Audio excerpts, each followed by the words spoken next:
India has been a global leader in vaccine development, production, and distribution for several decades. Made in India vaccines have helped the world eradicate smallpox and eliminate polio from all but 2 countries in the world. It is the de facto pharmacy of the world.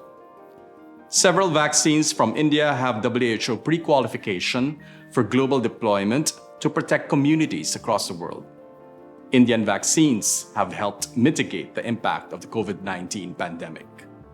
India's G20 presidency is strengthening global cooperation and collaboration in setting up of systematic end-to-end research and development, manufacturing, and distribution of medical countermeasures to provide safe, effective, quality, and affordable vaccines, therapeutics, and diagnostics to everyone who needs it, wherever they live.